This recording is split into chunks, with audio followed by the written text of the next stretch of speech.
et bienvenue sur le plateau de TVBA où je me trouve aujourd'hui aux côtés de François Deluga, maire du Teche. Bonjour. Bonjour. Merci de venir sur le plateau de TVBA pour encore une nouvelle émission, un nouveau volet de la politique menée sur la ville du Teche. Et là, on va parler de tourisme, c'est d'actualité avec les vacances qui débutent. Vous avez pris l'axe du volet écotourisme sur la ville du Teche. C'est la nature qui a choisi le Teche, donc on ne pouvait pas répondre non. C'est la particularité du Teche, c'est un peu sa différence avec ses voisines, c'est d'être la commune nature du bassin avec un tourisme qui est essentiellement basé sur l'écotourisme, la découverte de la nature, les activités de plein air, et puis un site tout à fait exceptionnel qui s'appuie sur la réserve ornithologique, faut dire les choses comme elles sont, et sur la maison de la nature du bassin d'Arcachon, qui est un équipement du parc naturel régional. Nous avons 75 000 visiteurs à la réserve ornithologique. C'est un site où il y a plus de 200 espèces d'oiseaux et c'est un point de passage des plus importants pour la migration au niveau européen.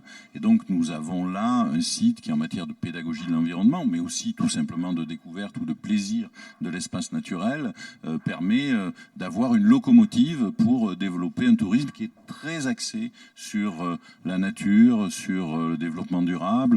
Nous avons pratiquement une vingtaine de produits touristiques qui sont portés ou par des opérateurs privés ou par la Maison de la Nature. Alors du kayak, des balades à cheval, absolument, du canoë également, des visites guidées. Du kayak de mer pour aller le soir, quand le soleil se couche au crépuscule, voir la marée partir à l'embouchure du bassin avec une eau qui est extraordinairement chaude à ce moment-là, l'été.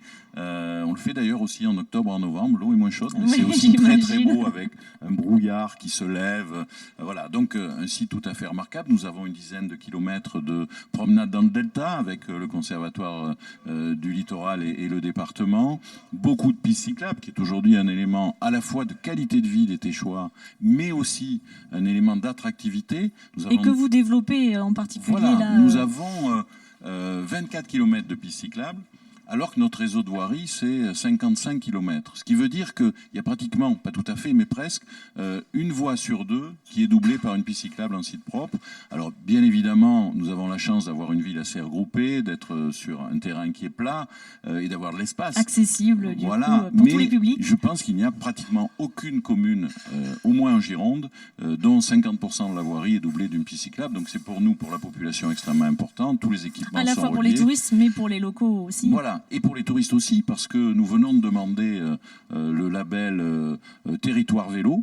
Je crois qu'on est les premiers sur le bassin à demander ce label, de façon à ce qu'on soit dans un réseau national et qu'il y ait une visibilité sur cette spécificité du vélo comme élément de qualité de vie et d'attractivité touristique. Alors c'est un label qui permet quoi? D'être référencé sur des sites d'information touristique notamment? Voilà. D'abord, c'est un label qui garantit le niveau d'équipement.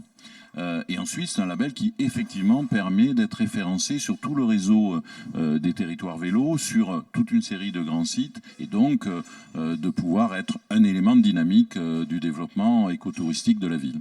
C'est aussi un élément qui participe à l'accessibilité sur tous ces sites dont on parle.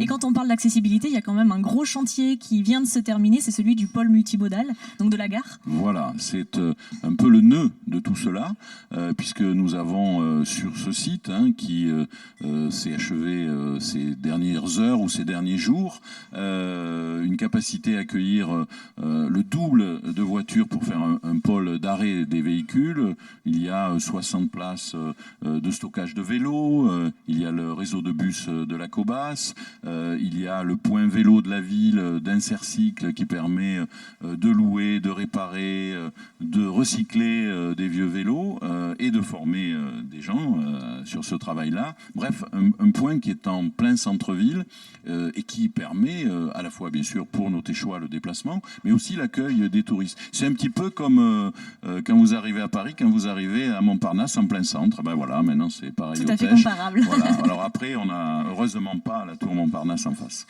Non, vous avez préféré justement la verdure, la quiétude, exactement, notamment, donc on le disait, de cette mais réserve. La qualité de la mobilité.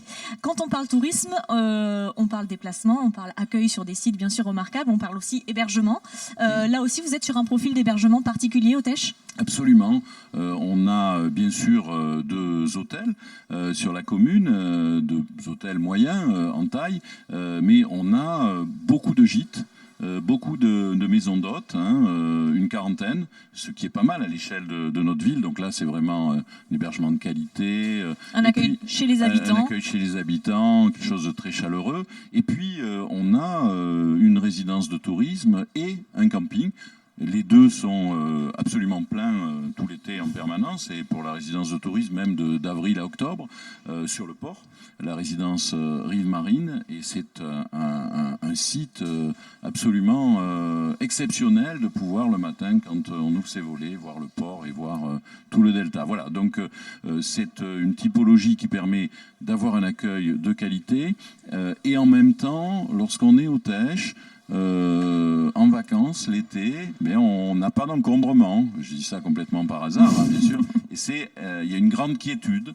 Voilà, c'est-à-dire qu'on a un tourisme qui ne pèse pas sur la vie au quotidien. Un tourisme doux. Un tourisme doux, un tourisme de nature. Voilà, on est familial. vraiment dans la cohérence. Je crois que c'est une clientèle qui est très prégnante sur la commune. Exactement. Et en même temps, eh bien, depuis le Teche, vous pouvez, en choisissant bien les heures, aller sur le bassin, aller à la dune. Vous avez développé des partenariats justement pour aller sur la dune, pour visiter les autres sites emblématiques du bassin. Exactement, nous avons des partenariats en particulier avec le syndicat mixte de la dune, au travers du parc naturel, avec tous les autres sites de l'arrière-pays du parc naturel régional. Et puis il y a avec les bateliers d'Arcachon des choses qui se font pour découvrir le bassin. Il y a énormément de partenariats qui ont été mis en œuvre. L'idée, c'est vraiment d'être dans la complémentarité des autres sites, et que le Teche soit un peu, pour le bassin d'Arcachon, le pôle nature du bassin d'Arcachon, mais en même temps avec un travail de collaboration avec chaque spécificité communale à l'échelle de tout le territoire. Bien, écoutez, si vous n'avez pas encore réservé votre logement pour cet été au Teche, dépêchez-vous. Et puis pour tous les autres, n'hésitez pas à venir découvrir donc tous ces lieux et toutes ces activités. Bonne saison en tout cas à tous les professionnels du tourisme au Teche. On espère qu'elle sera bonne. Merci beaucoup. Merci.